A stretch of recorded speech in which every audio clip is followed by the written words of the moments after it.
อ้าววันนี้สบายดีเพื่อนเฟซทุกคนเพื่อน YouTube เพื่อนเฟซนี่มันคำชะโนดได้มาเยี่ยมมายามคำชะโนดมาหลายเที่ยวแล้วกลับมาอีก อันนี้มันจะเข้าไปไหว้ไปกราบอันยะปูศรีสุโธแล้วก็แม่ย่าศรีปทุมมาเข้ามานี่ก็อากาศเย็นดีลมโอ้สวัสดิ์เสวยดีก็มาหลายเทื่อละเฮาก็มาอีกเฮามีโอกาสเด้มากราบมาไหว้เพิ่นเป็นจังบุญที่ได้มาเจอเพิ่นได้มาไหว้เพิ่นอีกและดอนคำชะโนด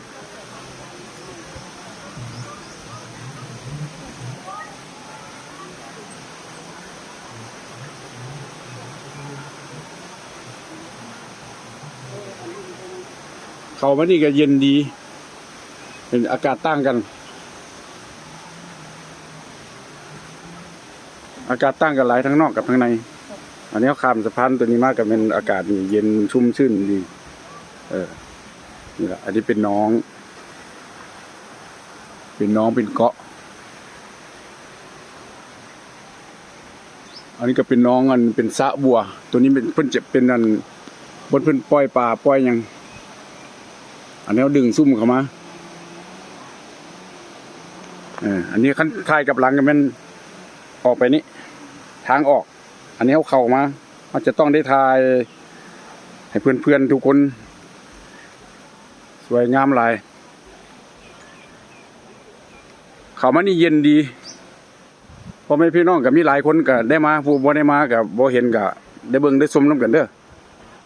ต้นนี้มันต้นคำชะโนดเพิ่นเอิ้นนั่นต้นคำชะโนดคือต้นตาลนี่ล่ะทายให้ทุกคนเบิ่งเป็นดอนโค้งเขตยะปู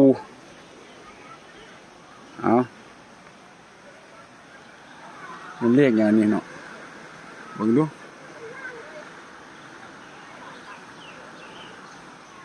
อันนี้เป็นต้นเดือ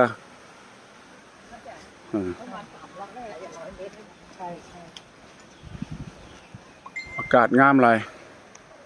ซื่นดีนี่แหละต้นคำชะโนด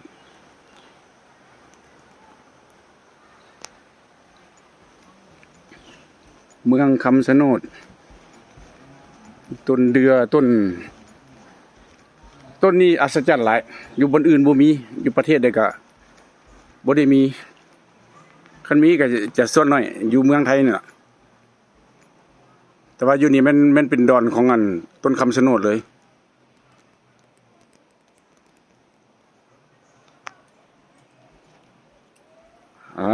ถ่ายไว้ต้นสูงหลายดอนคำชะโนดเพิ่นเอิ้น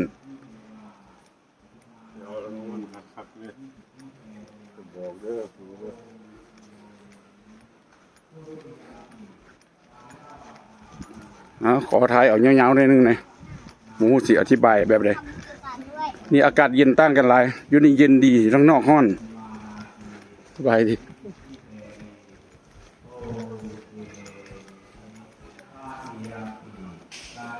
เด้อคำชะโนดลูกหลานมาสวมรักษา